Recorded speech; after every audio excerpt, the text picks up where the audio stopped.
Welcome to Minutes with Mango, Life in Motion. I'm your host, Johnny Mango.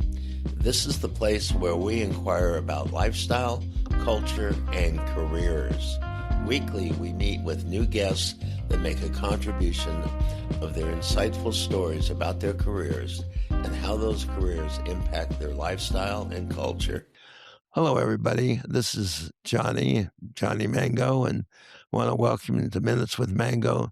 Today we have a really interesting, I would call her a special guest based on her background. She has a PhD in symbolic and mythic language. She taught for many years, has written books, and we'll talk about some of those books in a few minutes. And I'd like to introduce you to Betty Kovacs. Hi, Betty, and welcome. Thank you so much. So, Betty, let's get started. Just tell us a little bit about your background. I know you taught for many years. You've done a lot of investigation into prehistory, shamanic endeavors, and that's what we'd love to hear about that today. Yes, well, I started teaching when I was pretty young. I taught in college, and I want to mention that because it was in the 60s, and the college students were so interested in everything that might have to do with what it's all about, what's going on here in the world, Yeah. and some kind of meaning, for God's sakes. And so they were great students, and we learned from each other. I was young, they were young, and we just learned a lot from each other, and I loved that. But um, I went to other countries also for study or just to learn whatever I could. I think maybe one of the most important things I could say about myself is that from the time I was a kid, I just felt like something was missing. And as a little kid, I would think, do I want some water? And that wouldn't be it. And I just felt something's missing. And when I was a little kid, I had a brother, 3 years older, and we lived in the country. And we were outside in nature all the time when we weren't in school.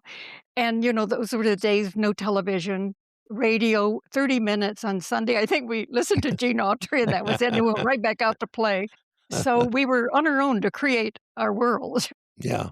And we were always trying to figure out what it's all about. With this beautiful world we lived in, everything was going well for us, although it was a Great Depression, and my Right. parents were certainly struggling to stay alive, but they didn't let us worry about that, I guess.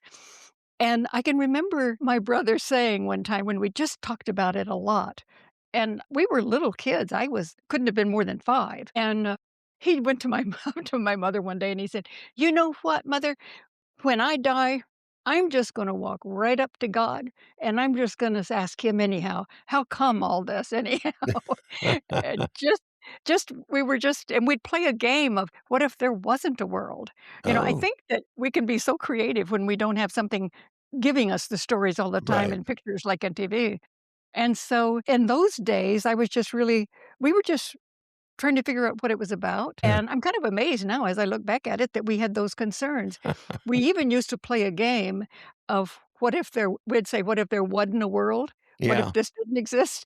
And we would say it over and over and over and over again until I remember getting to the point that it felt like nothing. And in the moment that there was nothing, the whole world came back. Uh, And and later, much later, when I was reading classical mythology and studies, I read what I had experienced as a kid is that being is rooted in non-being. And I'd actually Interesting. experienced that as a kid when I could get to that experience of nothing, which is perpetually coming into being. So I guess my life was really spent trying to answer those questions. And I didn't have in those days, there weren't such programs as yours and other podcasters. Yeah. Nobody was talking about these things. Right. There was Christianity in my Right. area, Sure. and I did go to church, and I loved the stories of Jesus because he was an ethical, loving man, a good role model, but I could never believe. So Oh, my life was really focused on, I want to know it through my own experience. sure. Sure. I have a I have a sister like that. She almost became a nun and now she's very agnostic. Well, let's talk about because of your deep study and so many years and the books that you've written, let's talk about our ancestors and the worldview from today. The difference between our ancestors' worldview. I mean, I'm talking thousands of years ancestors because you have that kind of knowledge. and today, and what are the sacred gifts that they preserve for us that we might be missing? Yeah, that's probably the most important question, is that with all my questions, I thought, well, what about our ancestors? How did they answer these questions? That was, I studied religions, and in the West, the religions are basically based on belief. So that didn't help me. There were many beautiful things there, but I didn't want belief. And then I studied mythology. Yeah. And then I studied shamanism. I had already received my doctorate when I decided I really given the left brain all it deserves, Hmm. and I'm going to do something else. I'm just gonna go to South America, and, I did a couple of times, and that was at least a good beginning for me. And then, of course, I came back and uh, through the shamanic rituals and sacred medicine that I had learned through these shamanic practices, I was able to experience many things. I mean, it opened up that part of the brain, the symbolic brain that connects us to the consciousness of the heart, that connects us to the consciousness of the cosmos. Now, this is not what we were born into. The worldview we were born into was that there's nothing but matter. You're a fluke of nature. There's no meaning, there's no purpose. And when you're dead, and that's the end of the story. That is the worst, most really unintelligent worldview I think any group has ever had. Kind of depressing, actually, the way. It is depressing, and how could we bring up our children? How could we bequeath to them this text? I Right. mean, it kills them, and we've seen what it's done to our world. Can't bring up children telling them, "You're nothing. There's no meaning in your life." It's just dreadful. Yeah. And so when I went to our ancestors much earlier, even from 40,000 BCE, which is some Wow. of the earliest the knowledge that we have, they would never have thought that. I mean, theirs was always they saw themselves as an integral part of nature. There was no separation. And that's so important because the terribly pathological thing that we've done is separate ourselves from nature. And so when we do that, we exploit it, we use it, we have, but for our ancestors, nature was our body as well. And whatever Uh-huh. happened to nature happened to our body. And there was I such see. respect for the plant world, the animal world. In fact, in the cave cultures in 30,000 BCE, they felt that the animals probably were even closer to that divine intelligence Really? than we were. So, and even when I was in Siberia and was talking to a man who was a hunter, but also had worked with the shamans in Siberia, he said that you begin to understand something about nature that we lost. He said, it's absolutely true what you've heard, that when we were going to hunt, and we did it with great respect for the animal world, and we took only what we needed to survive with great gratitude. He said the animal would appear to us and tell us where it would be. Wow. Isn't it amazing? But there's Yeah. that deep connection with nature. The consciousness in nature was part of our consciousness, and we just lost that. Even when they would cut a plant, they would, with respect, ask its permission. Uh, There's something that in those practices that reminds us that everything is sacred, and that today with quantum physics, for instance, Fred Alan Wolf could say, matter is what spirit looks like when it enters the physical world. I love that. yeah, You that's know, it's filled interesting. with spirit. Tell us about some of the new discoveries between the mind, the brain, and the heart that you can discuss and point to for us. What are Yes, some of those discoveries? well, it's exciting because they're the same discoveries that our ancestors knew intuitively and through inner spiritual experience. And that is that we have a left brain. We know that because our culture is based on the left brain. That's all we really try to develop or develop in our children. But they knew that we had another huge hemisphere, and that they symbolize the left brain as the king, the masculine, with great respect, and they symbolize the right brain as the great goddess, the creatrix of Uh-huh. love and heart and soul. what they said to us and taught us is what we're learning today, is that the left brain must always be in contact with the right brain all the time on every issue. There must be a continuum of movement between these two. And our ancestors symbolized that in the sacred marriage, is that there had to be the sacred marriage through the heart. And the heart connected us to feeling, compassion, love. And in the past, they told us there's no way you can understand an idea unless you feel it. You have to Mhm. feel it. And of course, our actions would be very different, wouldn't they, if we did feel it? And then our ancestors knew that that cosmic consciousness was when the sacred marriage of the two great hemispheres flowed through the heart and then opened up to the consciousness of the universe, that we have access to that. Now, today, quantum physicists tell us, yes, there are many dimensions. They're not just matter, for sure, many Right. dimensions. And we have access to that through our own consciousness because everything is consciousness. In fact, quantum physics says it's consciousness that creates the world. It's primary, it comes before matter. When matter's gone, that consciousness remains. Well, our ancestors knew that. And now quantum physics knows that, and the people working on the brain say the same thing about the two hemispheres in the heart. So one of the things I'm hearing from you, Betty, and let me see if I understand what you're saying. The left and the right brain, it seems like over time, as humans, we suppress the left brain and focus more on the right brain. Am I hearing that right? Just it's the opposite. Okay, thank you. Yeah, yeah. Suppress the right and focused on the left, which is the rational, Yeah, conceptual. right, right. Okay. So instead of balancing those, we we put more emphasis on that over time, over modern history, I would think. Not just during the last 20 years, but the last couple thousand years, I would guess. You're right on. Yeah, a couple thousand because it started with the Deuteronomist.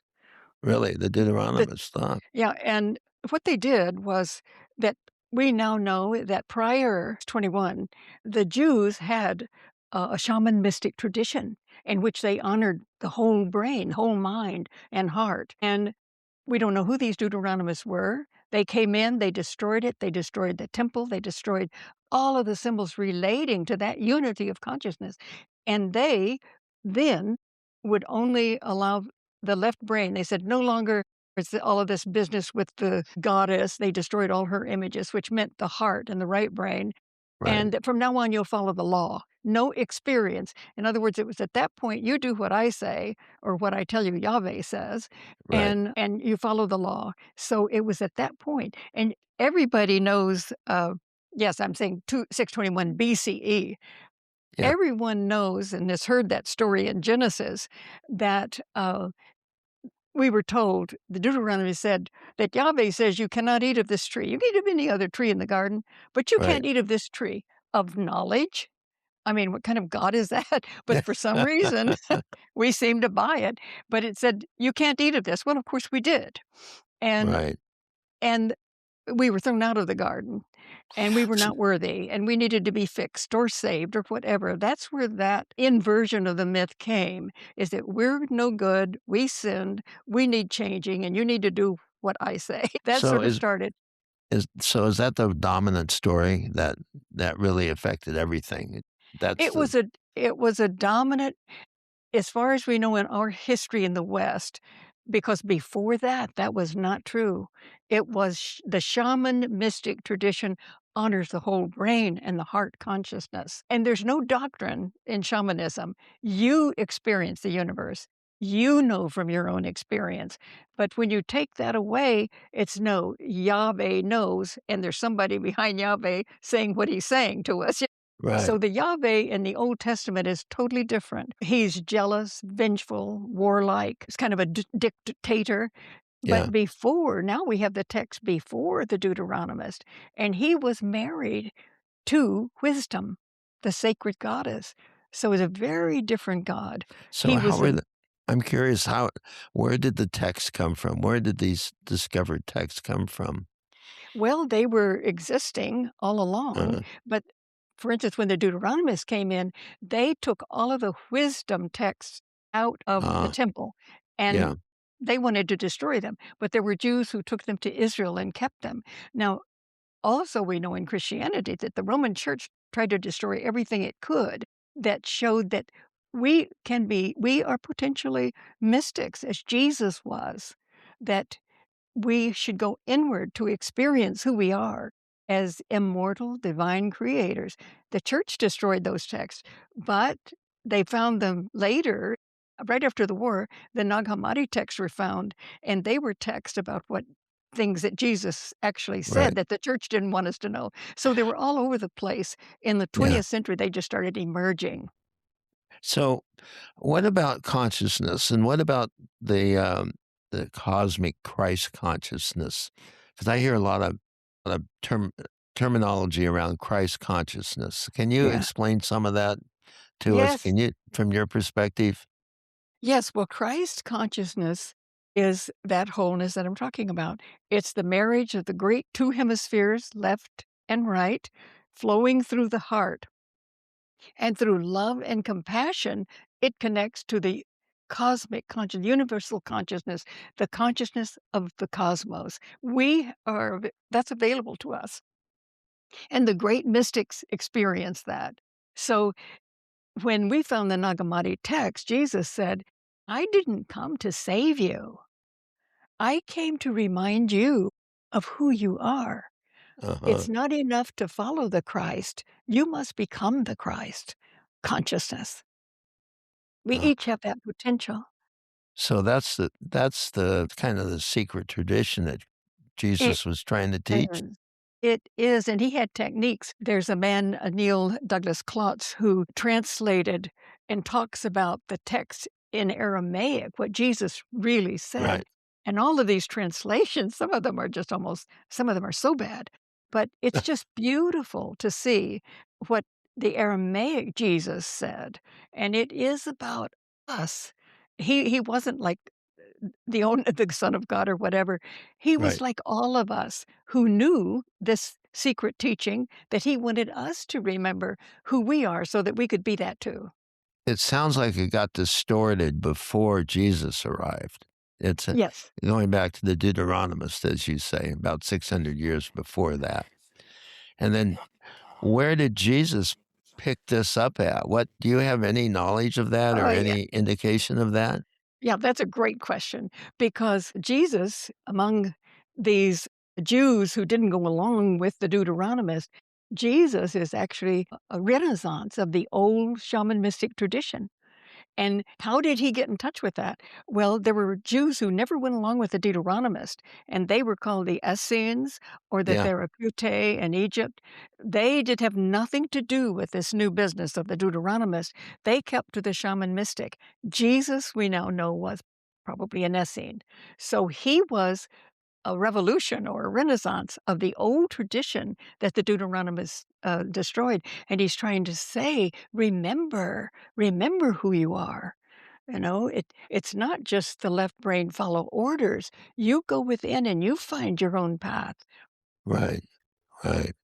And there was no Wow, hell, that that's like, pretty powerful. yeah. So I wonder how, and we're going to talk about your book in a second. I'm going to talk about your book, the Merchants of Light. But how do you think Christianity is going to deal with all this new information? What do you think's going to happen? Well, you know that there were always those Christians there were always those Jews who didn't go along with the Deuteronomists. There were always those Christians who didn't go along with the Roman Church. And they were called the mystic Christians. They still exist today Uh-huh. because they were shaman mystics. So they've always held on to this truth. And I think that that is growing. I mean, so many things are opening up and we're discovering our history, which was lost, stolen, lied about, and now it seems to all be coming up. So I think that now fundamental Christianity will have a bit of a hard time. I think that each person has to go through their own spiritual experience Right, to be able to release some kind of doctrine that's right for everybody. Because in the old shamanic tradition, you find within you, in your own heart consciousness, what you need to do. So I think that eventually they will change too because the times are changing. And if Yeah, they don't, then they will live with that, which is a loss to them. yeah. I think that, one of the things that I see, and in my own throughout my life, I guess I have taken on different philosophies like we all do, or most of us do. Some of us stick with what we originally learned, and that's it, but That's true. my way or the highway, I guess. But, one of the things I've learned is that because we really are on a continuum rather than at death's door, we're really on a continuum, that forgiveness takes on a different complexion. And I run into a lot of people that have difficulty forgiving others. And I think it's because if you look at life from a current modern perspective, life has a termination to it. The modern thinking is life has a termination at death, like you talked about. Uh-huh. Therefore, I'm not going to forgive this person because I'm going to be done with them anyway, and I'm going to be done. So to hell with them. And when in fact what I'm hearing from you is forgiveness, and I think Jesus taught this too, forgiveness is an integral part of life, that forgiveness is one of the keys to life. And as I hear you talking about this, I'm starting to connect the dot that if life is a continuum and a consciousness, then we're all going to kind of fold back together on this conscious plane at some point. So why not Exactly. forgive now instead of later, I guess is what I'm saying. Which is very smart because, yes, Jesus taught that that everything is unity. We're all part of each other. And Right. yet there is the individual within it. There is both the individual and the unity. And there's one part that Klotz talks about in Aramaic. I think it's from John. In the beginning was the Word, and the Word was with God, and the Word was God. He said that translation, he said, what it is in Aramaic is that this unity, this oneness, it shows this longing, this desire to create an individual life to experience in time and space, and yet Yeah. we are all one. So there's a way of saying, well, if I'm really upset with this person, I need to realize that's like having maybe a cancer cell in the body of the species, but also it hurts me. If I carry anger, that angers hurts me probably more than it does the person I Well, have anger toward. yeah, and that's what I'm starting to see. I mean, that we tend to project onto others how we're feeling about ourselves. Well, that's one thing too, yeah. And sometimes they legitimately could make us angry, Yeah. It's just Well, yeah. it's just that we can't stay there and be healthy. We can Right. say, "Okay, this is how we feel against that act," Right. but now we have to take it further. What Jesus would teach and people today, mystic Christians say that when we look at the world and we see these people doing things that, yes, it can make us angry, and yet we have to if we can look at them within the larger picture and create that a loving consciousness within ourselves, we break the circuit of hate. Right. We break that circuit and it Right. frees us and it Right. stops them too. At least it's Right. that's the only thing that stops is Right. that breaking the circuit. So it's not a matter of you hurt me and therefore I'm gonna let you hurt me again. It's more you hurt me and I'm gonna let you go, but I'm gonna be loving towards you and that's it. Yes, What and it I'm doesn't hearing. mean we have to be with them. Right, right. We can protect ourselves. But at least that I think it's important that we recognize that we're angry toward the act. I mean, when someone does Yeah, harm to a child, that makes us angry, right, and that's a legitimate feeling, but as we move beyond that to, certainly, I think, do everything we can to make it difficult for that to happen to other children, that at right, the same time, we have to send them what could be light, right, as much as we can muster up, you know, right, to right. send it to them for their So own healing. so let's talk about your book, Merchants of Light, the Consciousness That's Changing the World. Well, I think we've talked about it in a way is We kinda covered it, didn't we? yeah, is that I think our ancestors wanted us to know, number 1, there is no death of our consciousness. That's Right, impossible. That we are immortal, and that's important for us to know as we try to create in the world, as you pointed right. out earlier, and we are divine. Everything is divine. This matter is the divine playing sacred games in time and space, and we are creative. And now quantum physics would say that we have worked a long time to evolve into a being that can co-create with the universe. So we Yes. are creators and co-creators. And Jesus wanted us to know who we are. We are not something that needs fixing or saving. We need to allow that divine consciousness within us to free itself and be who we are. Yeah, I that's another thing. You're triggering things in me today. That that's the modern teachings of you're a sinner and you've gotta work your way back, kinda Gosh, yes, puts people in a negative position of, "I'm not worthy, I'm not this, I'm not that," and what I'm hearing you say, it's really the opposite, that it is. we're all connected and therefore let's enjoy our our humanity and let's be brethrens in life or sisters in life or connected in Yeah, life rather than exactly.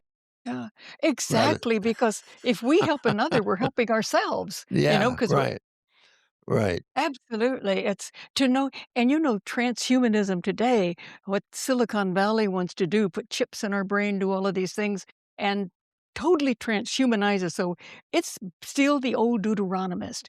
You're nothing, as they say, you're nothing. You've had your chance. You couldn't do it. You're nothing. Now we're going to make it's that idea that I will play God because I'm smarter than the universe. And this is very, very dangerous, but it's still based on that old belief. Yeah, so that's a control mechanism actually. And that's what it was from the Deuteronomists too, Yeah, and the so Roman Church. We right, have we know what's going on, you don't, and we'll tell you what to do. right, right, right, and what you're saying is that, no, it's not like that. We can tap into the same info. We can tap into the same database as the king is, whoever the king is at the time. And as a matter of fact, with AI, they think, yeah, it's trillions of times smarter than the left brain. Well, intelligence created. We were intelligently creating what we are, and we don't want a trillion facts in the left brain. But Right. what the shaman tradition and quantum physics knows is that we have the ability through the whole mind to flow through the heart and open to the consciousness of the cosmos that is to feel and experience that consciousness. AI can't do that. It doesn't Yeah, have a heart. And right, so we are we are so much vaster and more capable than these transhumanists could ever imagine. It's how do you experience the universe? A right, trillion facts isn't going to do it. We right, can use it to help us, but not replace us. right, right. So let's talk about the continuity of life and after physical death. Can you help us Well, with that? What do we know about that? we know a lot today uh, because there have been millions and millions and millions of people who have actually died, not near death, as they say in the UK. It's not near death, it's actual death. Yeah, And they have experienced the other side. They've experienced their loved ones on the other side. They've experienced that they had a purpose that they forgot. And when they come back, they want to fulfill it, and all yeah, kinds of things they experience. But that was somebody else's experience. All these millions of people helped me in the beginning, but little did I know that I would go through experiences that would teach me, that I would know. Our son was in a car accident when he was 20 years old and killed. mm, uh, And my mother had been killed by a car 1 year before that. And then 2 years after that, my husband was also killed. well, So in 3 years, my family was all of them were killed in accidents. But when our son died, my husband and I experienced his consciousness. And it was then when I actually knew that, yes, we are immortal. And my husband was not interested in these things like I was. He tried to be tolerant. I remember telling him a story about something that happened in Peru, a really mystical experience, and I saw his eyes kept going back to the LA Times and the sports section. And I said to him, "You're not really interested in this, are you?" And he said, "It isn't that I'm not interested. He said, I have no idea what you're talking about. I've never had such an experience." Well, when our son died, in fact, even before, he had a vision that it was going to happen and then forgot it. When he came back when he was in the hospital, we both had just spontaneous experiences with him. We also did shamanic work with sacred medicine, and he was fully present.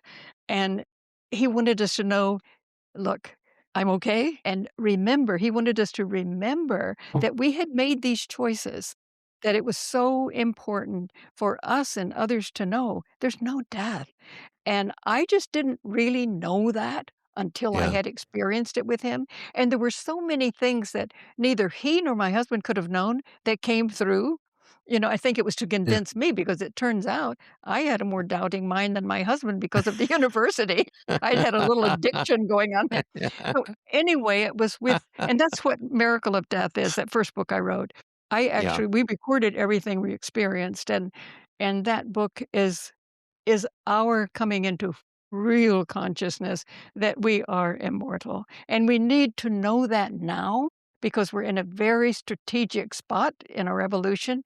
And we've Right. got to remember who we are, that we are immortal, we are divine, and we are creative. And we do not need any chips in our brain. We've, Okay. we need to get in touch with who we are. Very interesting. Well, this has been fascinating. Where can people find your books? Amazon or Yes, just about any place that sells okay, books. And they can also buy them through Comlock, comlock.com, Kamlak. okay, If they want to sign up for the newsletter there, they can get a chapter from Merchants of Light and see what they think right. about it. Is that your website, That Camlack? is yes, Okay, KAMLAK.com. exactly. Okay, great. And Merchants of Light, the consciousness that is changing the world is your current book, correct? Yes, and that's the Okay. kind of consciousness we're talking about today. Okay. All right. And boy, this has been a very fast, enlightening discussion. I want to thank you so much for taking time out to share with us so much information. Oh, I thank you. I've enjoyed meeting you and talking with you. Yeah. Thank you. You have been listening to Minutes with Mango, Life in Motion. Subscribe to hear a new and unique guest each week as they comment on their life's journey and share experiences with lifestyle, culture, and career. You can always find us at minuteswithmango.com.